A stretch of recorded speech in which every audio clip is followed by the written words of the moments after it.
बात करें तो बीजेपी के कुछ चंद्रकांत दादा कुछ ही समय पहले मीरा भाईंदर में आए थे और ऐसी राजनीति हो गई जिनमें उनके ही कुछ कार्यकर्ता महापौर मौजूद नहीं थे। इसके बारे में क्या कुछ कहना चाहेंगे? देखिए, मैंने पहले कहा भारतीय जनता पार्टी की कथनी और करनी में बहुत फ़र्क है। नीति और नीतियों का सवाल है। भारतीय जनता पार्टी में हाल ही में चंद्रकांत दादा पाटिल आए थे।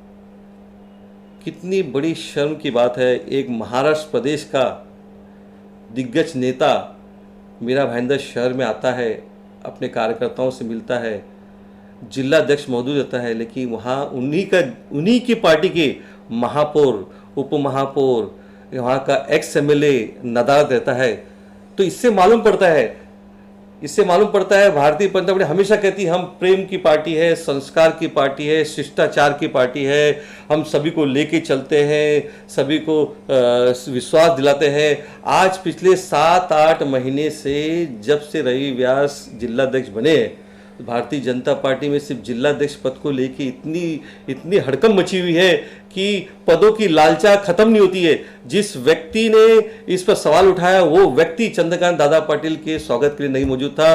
तो इससे बड़ी बात क्या, देखिए कल प्रवीण दरेकर साहब आके गए यहाँ पर, उन्होंने कहा कि हम प्रेम से समझाएंगे। बाद में चंद्रकांत दादा पाटिल आके गए, उन्होंने बोला हम बात करेंगे, हमारी बात चली है। श्रीकांत भारती जी का स्टेटमेंट सुना था, हम टैबलेट देते हैं, हम कैप्सूल देते हैं, इंजेक्शन देते हैं, नहीं माने तो समझाते हैं। तो ये व्यक्ति को कोई समझाने में समर्थ नहीं रहा। आज कल कपिल पाटिल आके गए, कपिल पाटिल में इन्होंने एक वक्तव्य दिया था कि अंगूर के गुच्छे में अंगूर के दाने तो दिखने में अच्छे लगते हैं। तो लेकिन कहीं ना कहीं भारतीय जनता पार्टी अपने कार्यकर्ताओं को जहाँ शिष्टाचार और संस्कार की बात करती है उसे समझाने में फेल हो गई। देखिए, गुटबाजी हर पार्टी में थी। आज कल हमारे पार्टी में गुटबाजी थी, लेकिन जिस दिन हमारे प्रदेश से जयंत दादा पाटिल आए थे, आप मीडिया, सारी मीरा भाईंदर जनता की मीडिया, हमने विरोध किया था, लेकिन हमारे विरोधी गुट और जो समर्थक गुट है, दोनों गुट के लोग हमारे प्रदेश के अध्यक्ष का सम्मान करने सारे के सारे हॉल में पहुंचे थे। जितेंद्र अवार्ड जी का सम्मान करने सारे के साथ, ये है संस्कार। हमारी आपसी मतभेद कितनी भी हो, लेकिन जब प्रदेश से, देश से कोई बड़ा नेता, कोई मंत्री आता है तो सभी को पहुंचाता है। कि भारतीय जनता पार्टी में ये देखने को नहीं मिला। तो ये मैं कहा था, कथनी और करनी में जमीन आसमान फर्क है। भारतीय जनता पार्टी कहती है, क्यों नहीं, एक बहुत अच्छा स्टेटमेंट दिया था, इसी चंद्रकांत दादा पाटिल आए थे, यही के एक पुराने कार्यकर्ता है, पुराने निष्ठावान बीजेपी के सपोर्ट है गरोड़िया जी ने एक अच्छा स्टेटमेंट दिया था कि बीजेपी में अच्छे लोगों को मक्खी की तरह निकाल के बाहर फेंका है। अगर इस आदमी को ज़्यादा पनाह दोगे तो एक न एक दिन ये आदमी संगठन के लिए नुकसान होगा। अगर ये मेरी बात झूठी है तो ऑन रिकॉर्ड के शाबिर शेख का आप रिकॉर्डिंग देखा, मतलब आपको मालूम पड़ेगा कि ये स्टेटमेंट सही है गलत है। तो ये बीजेपी को सोचना पड़ेगा कि आने वाले समय में अगर कोई संगठन का सम्मान नहीं करता है, संगठन को लेकर नहीं चलता है, तो भारतीय जनता पार्टी तो मेरा मान में खत्म होने वाली है। अच्छा श्याम भाई, अगर बात करें तो कल जिस तरह से नरेंद्र मेहता ने कार्यकर्ता मेला व सम्मेलन जिसको बोलते हैं वो रखा, उसमें बड़े नेता ही नहीं थे, तो ये क्या पार्टी का लोगोबाजी है या गुटबाजी है या इनका अंदर का खेल है? सबसे पहले कल जो कार्यकर्ता सम्मेलन इन्होंने रखा था, मैं तो इसे किसी प्रकार का शक्ति प्रदर्शन नहीं करूंगा। ये बीजेपी को खुलेआम, बीजेपी को दबाने की, बीजेपी के आला नेता को झुकाने की और कहीं ना कहीं बीजेपी को नुकसान पहुंचाने की राजनीति थी। आप ये इसे कार्यकर्ता मेला, इसे दर्शक मेलावा कहेंगे। आप 1000-2000 कार्यकर्ता ला के दिखाना चाहते हैं, और आपने जितने भी 35-37 मिनट का जो इनका वक्तव्य मैंने ध्यान से सुना, इन्होंने अपने वक्तव्य में कहा था कि पार्टी तोड़ना नहीं चाहता। अगर पार्टी तोड़ना होगा तो क्या मुझे, अगर पार्टी तोड़ना होगा तो क्या मुझे अन्य पार्टियों की तरफ से निमंत्रण आता नहीं था? मैं इनको खुलेआम बताता हूं कि आज के तारीख में मीरा भाईंदर में इस व्यक्ति के लिए सारे दरवाजे बंद है। जब तक ये बीजेपी में है तब तक ठीक है। जिस दिन इन्होंने बीजेपी का दामन छोड़ा, इन्हें न शिवसेना अपनाएगी, न कांग्रेस अपनाएगी, न राष्ट्रीय अपनाएगी, न बहुजन विकास अपनाएगी। और इन्होंने एक बात अपने भाषण में और कही, इन्होंने कही, क्योंकि वो मेरा कर्तव्य बनता है बोलने के लिए, हम विपक्ष बैठे, हमारा बोलना बहुत जरूरी है इनके स्पीच पर। इन्होंने कहा कि शिवसेना तो ऐसी पार्टी है, किसी को ले ना ले, कांग्रेस ले ना ले, और राष्ट्रवादी कांग्रेस एनसीपी का मीरा भाईंदर से वजूद ही खत्म हो गया है। तो ये भूल रहे हैं कि जब ये मेयर बने थे, जब ये मीरा भाईंदर की राजनीति में आए थे, नगर सेवा अपक्ष में चुन के आए थे, तो इनको राजनीति की गलियारों में लाने वाला, हाथ पकड़ के ले जाने वाले हमारे गिलबर्ट मेंडोसा साहब थे।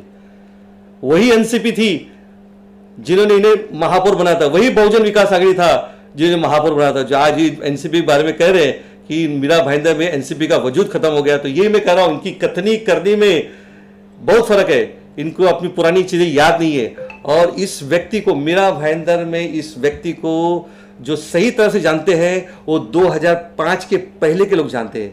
ये जो कार्यकर्ता मिलावा था, जो दर्शन मिलावा था, मैं 100% दावा से करता हूं कि जो लोग भी आए थे ये सब 2005 के बाद के लोग थे जो इस व्यक्ति के बारे में नहीं जानते हैं।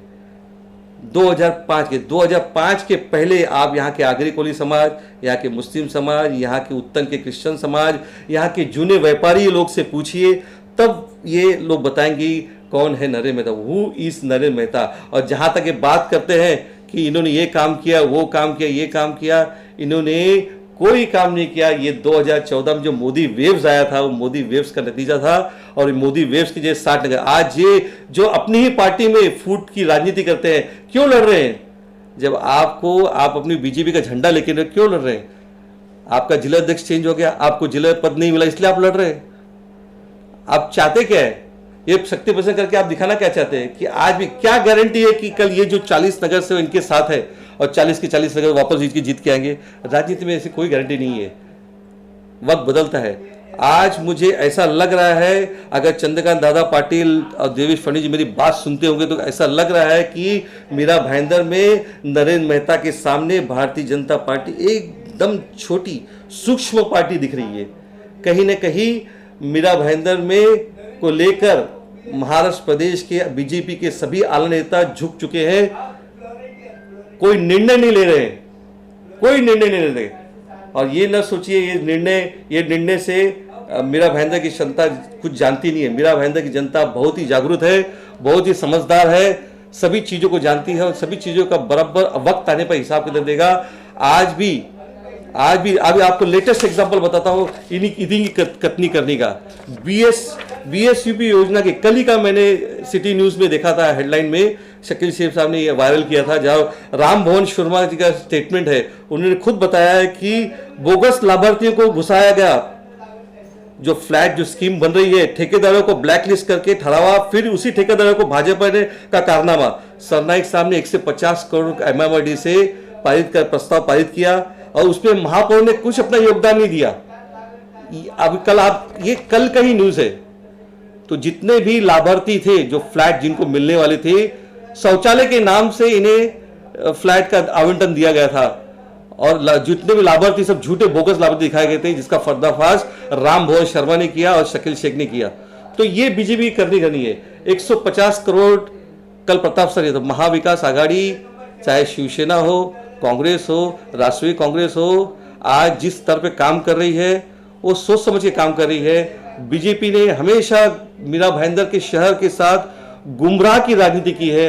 हकीकत किसी को आज तक बताने का काम किया नहीं है। सिर्फ एक ही बात करते हैं लोग कि हम कार्य कर रहे हैं। हर कार्य हर समय पे होता है। इसके लिए आप अकेले जिम्मेदार नहीं है, पर यहाँ का प्रशासन भी जिम्मेदार है। प्रशासन भी अपना काम पूरी बखूबी से करता है। यहाँ के बाकी के नगर सेवक भी है, शिवसेना के नगर सेवक भी है, कांग्रेस के नगर सेवक भी है, सिर्फ बीजेपी के नगर सेवक नहीं है। मुंबई रफ्तार न्यूज़ की खबरें पसंद आने पर हमारे YouTube चैनल को सब्सक्राइब करें और लाइक करें।